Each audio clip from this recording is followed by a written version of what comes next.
أعوذ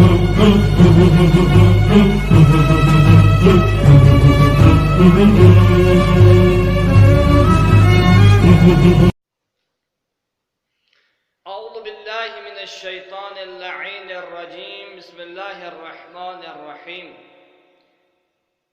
نحمده ونستعينه ونستغفره ونعوذ بالله من شرور أنفسنا ومن سيئات أعمالنا.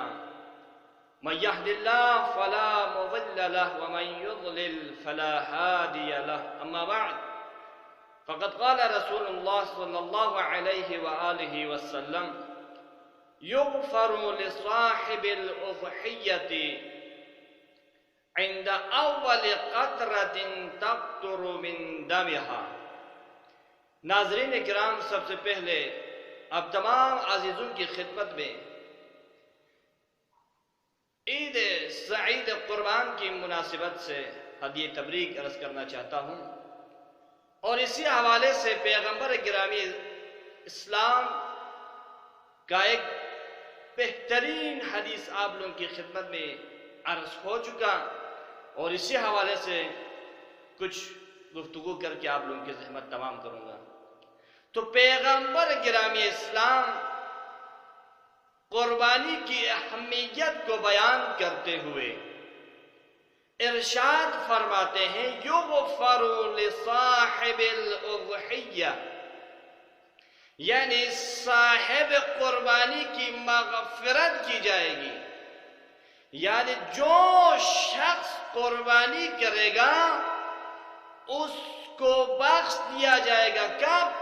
عند اول قطرۃ تقطر من دمها، جب کوئی شخص خدا کی خوشنودی کی خاطر، خدا کی رضایت کے لیے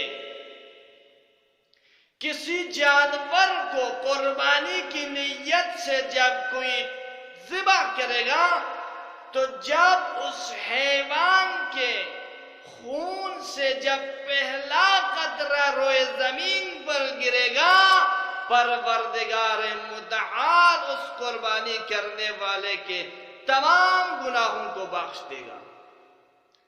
تو عزیزان محترم، کتنی فضیلت ہے قربانی کی۔ اگرچہ قربانی حج کے اعمال میں سے ایک واجب عمل ہے جو حج مکہ مکرمہ میں موجود حاجیوں کے اوپر واجب ہوتا ہے، یعنی جو 10 ذی الحجہ مکہ مکرمہ میں تشریف ہوتے ہیں، وہاں پر ہوتے ہیں، ان کے اوپر یہ قربانی واجب ہوتی ہے۔ لیکن جو مکے سے باہر ہے، ہم جیسے لوگوں کے اوپر یہ قربانی مستحب ہے، یعنی مستحب مؤکدہ ہے۔ یعنی اس حد تک روایات میں، احادیث میں اس حد تک تاکید کی گئی ہے کہ پیغمبر گرامی اسلام نے فرمایا کہ اگر قربانی کا دن پہنچے اور تمہارے پاس پیسے نہ ہو تو تم قرض لے کر بھی قربانی کیا کرو، خدا بند عالم تمہارا قرض معاف کرے گا، ادا کرے گا۔ لیکن عزیزان محترم، یہاں پر میں ایک کچھ مسئلے کی طرف، کچھ نقطوں کی طرف آپ عزیزوں کا ذہن جو ہے نا متوجہ کرانا چاہتا ہوں۔ وہ یہ ہے کہ عام طور پر ہمارے ہاں قربانی کے ایام میں یہ رسم ہے، یہ رواج ہے کہ 2-4 آدمی، 2-4 بندے مل کر قربانی کرتے ہیں اور پھر اس گوشت کو آپس میں تقسیم کر کے لے کے جاتے ہیں۔ حالانکہ یہ روش، یہ طریقہ قرآن کے مطابق نہیں ہے، احادیث کے مطابق نہیں ہے، سیرت معصومین کے مطابق نہیں ہے، تو پھر قرآن کے مطابق کیسا ہونا چاہیے؟ تو قرآن کہتے ہیں فَكُلُوا مِنْهَا وَأَطْعِمُوا الْقَانِعَ وَالْمُعْتَرَّ۔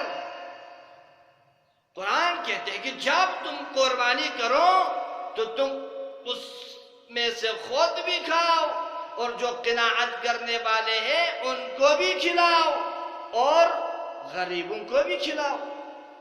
یہی روش ائمہ طاہرین کا بھی ہے کہ جب بھی ہمارے ائمہ قربانی کرتے تھے تو قربانی کے حصے کو 3 حصوں میں، قربانی کے گوشت کو 3 حصوں میں تقسیم کر دیتے تھے۔ ایک حصہ اپنے لیے، ایک حصہ پڑوسیوں کے لیے اور ایک حصہ غریبوں کے لیے۔ تو قربانی کا فلسفہ بھی یہی ہے کہ وہ نادار افراد، وہ غریب افراد، وہ متوسط طبقہ جو سالوں سال گوشت سے محروم ہے، آج کے دن اسے گوشت نصیب ہو جائے۔ اس لہذا عزیزان محترم، قربانی کا فلسفہ بھی یہی ہے۔ لہذا ہم بجائے اس کے کہ گوشت کو فریزر میں جمع کریں اور خود پورا مہینہ کھاتے رہیں، اس نقطے کی طرف توجہ دے کر پڑوسیوں کو بھی کچھ کھلانے کی کوشش کریں، غریبوں کو بھی کچھ کھلانے کی کوشش کریں، بیوہ یتیموں تک پہنچانے کی کوشش کریں، تو آپ کی اس قربانی کا ثواب دگنا ہو جائے گا۔ لہذا پروردگار عالم سے دعا ہے، خدا بندہ پاک پروردگار ہمیں عید قربان کے وقت قربانی کے آداب کو مد نظر رکھتے ہوئے تیری خوشنودی کی خاطر قربانی کرنے کی توفیق عطا